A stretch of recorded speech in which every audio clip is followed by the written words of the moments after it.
안녕하세요. 홍프로 스포츠입니다. 적중하신 가족방분들 모두 축하드립니다. 홍프로 가족방에서 모든 경기, 언오버 및 핸디캡, 최종 조합 공유해드리고 있습니다. 적중률 높은 홍프로 가족방은 고정 댓글에 있는 링크로 문의해 주시기 바랍니다.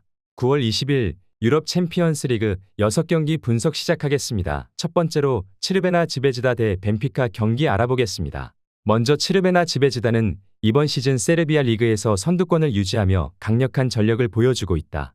특히 홈에서 매우 강한 경기력을 보여주며 빠른 역습과 세트피스에서의 강점이 돋보인다.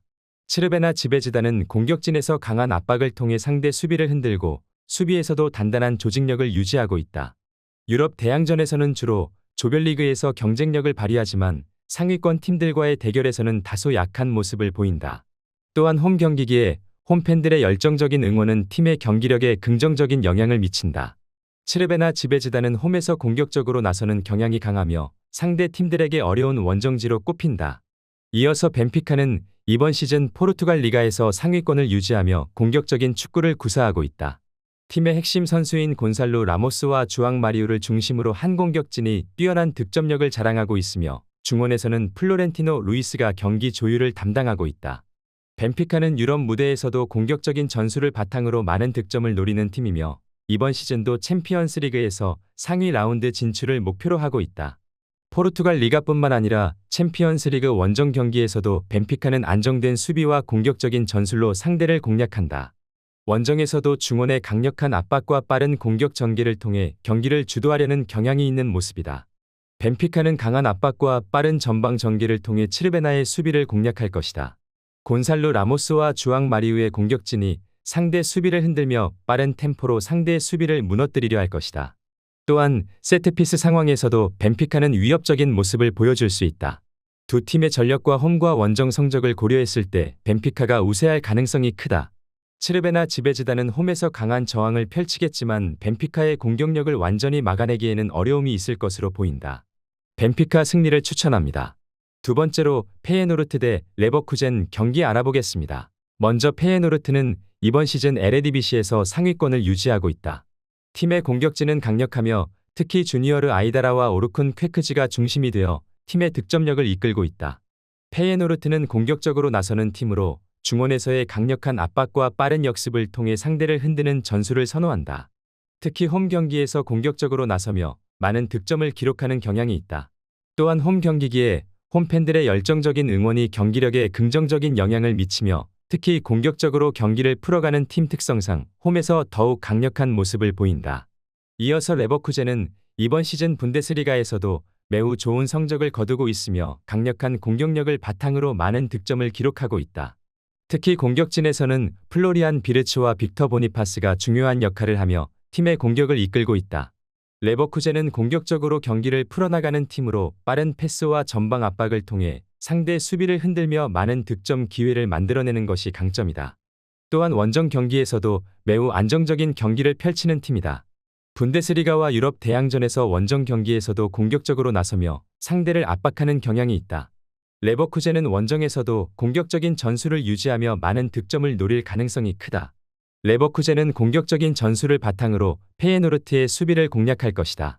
빠른 패스 플레이와 전방 압박을 통해 상대의 수비를 흔들고 비르츠와 보니파스를 중심으로 다채로운 공격 전개를 시도할 것이다. 특히 세트피스와 역습 상황에서 위협적인 모습을 보여줄 수 있을 것으로 보인다. 페예노르트가 경기 내내 레버쿠젠을 막아내기엔 어려움이 따를 것이다. 레버쿠젠 승리를 추천합니다. 영상은 잘 보고 계신가요?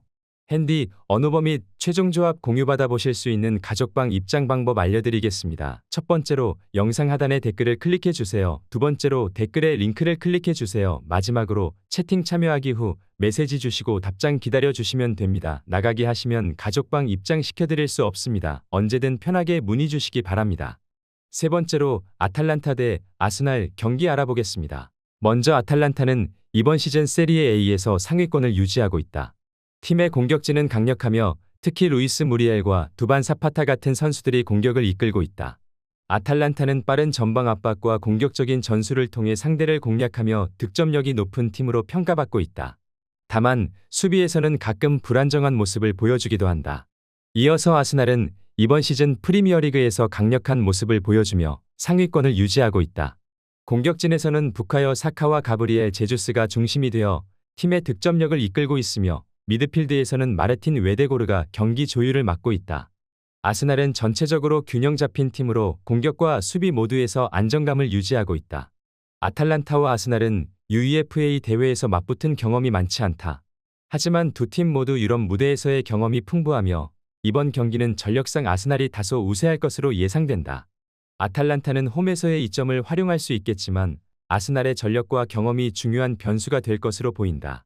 아스날은 중원에서의 장악력을 바탕으로 경기를 풀어나가며 빠른 패스와 전환 플레이를 통해 아탈란타의 수비를 흔들려 할 것이다. 특히 사카와 제주스의 활약이 중요한 변수가 될 수 있으며 역습에서도 위협적인 모습을 보일 것으로 예상된다. 양 팀의 전력과 홈과 원정 성적을 종합적으로 고려했을 때 아스날이 약간 우세할 것으로 보인다. 아스날 승리를 추천합니다. 네 번째로 아틀레티코 마드리드 대 라이프치히 경기 알아보겠습니다. 먼저 아틀레티코 마드리드는 이번 시즌 스페인 라리가에서 상위권을 유지하고 있다. 시메오네 감독 특유의 강한 수비 전술과 효율적인 역습 전개를 통해 많은 경기를 승리로 이끌고 있다. 특히 앙투안 그리즈만을 중심으로 한 공격진이 효과적인 플레이를 펼치고 있으며 수비에서는 스테판 사비치와 호세 히메네스가 중심을 잡고 있다. 아틀레티코는 특히 큰 경기에서 집중력을 발휘하며 수비적인 안정성을 바탕으로 효율적인 축구를 구사한다. 이어서 라이프치히는 이번 시즌 독일 분데스리가에서 강력한 모습을 보여주며 상위권을 유지하고 있다. 팀의 공격진은 매우 빠르고 역동적이며 특히 다비드 라움과 크리스토퍼 은쿤쿠의 이적 후에도 여전히 전방에서 위협적인 공격을 이어가고 있다. 공격적인 전술과 빠른 전환 플레이가 라이프치히의 강점이며 특히 젊고 빠른 선수들이 상대 수비를 흔드는 데 능숙하다. 아틀레티코 마드리드와 라이프치히는 챔피언스리그에서 2020년 8강에서 맞붙은 경험이 있다. 당시 라이프치히가 승리하며 준결승에 진출했는데 이 경기에서 라이프치히는 아틀레티코의 강한 수비를 뚫고 승리를 거뒀다. 이번 맞대결에서는 아틀레티코가 그때의 패배를 서력하려 할 것이다. 아틀레티코 마드리드는 강력한 수비 조직을 바탕으로 안정적인 플레이를 펼칠 가능성이 크다. 시메오네 감독은 중원에서의 강한 압박과 전방에서의 효율적인 역습을 통해 라이프치히의 수비를 공략하려 할 것이다. 그리즈만을 중심으로 한 공격진이 득점을 노릴 것이며 세트피스 상황에서도 강점을 발휘할 수 있을 것이다. 아틀레티코가 지난 챔스의 복수를 해줄 수 있을 것으로 예상된다. 아틀레티코 마드리드 승리를 추천합니다. 영상은 잘 보고 계신가요? 핸디, 언어버 및 최종 조합 공유받아 보실 수 있는 가족방 입장 방법 알려드리겠습니다. 첫 번째로 영상 하단의 댓글을 클릭해 주세요. 두 번째로 댓글에 링크를 클릭해 주세요. 마지막으로 채팅 참여하기 후 메시지 주시고 답장 기다려 주시면 됩니다. 나가기 하시면 가족방 입장 시켜드릴 수 없습니다. 언제든 편하게 문의 주시기 바랍니다. 다섯 번째로 AS 모나코 대 바르셀로나 경기 알아보겠습니다. 먼저 모나코는 이번 시즌 리그에서 상위권을 유지하며 안정적인 출발을 보였다. 모나코는 젊은 선수들을 중심으로 빠른 템포의 축구를 구사하며 공격적인 플레이가 돋보인다. 팀의 공격진에서는 벤 예데르와 미나미노 다쿠미가 주요 득점원으로 활약 중이다. 다만 수비에서는 가끔 불안정한 모습을 보여 강팀을 상대로 실점할 가능성이 있다. 이어서 바르셀로나는 이번 시즌 라리가에서도 여전히 강력한 모습을 보여주고 있다.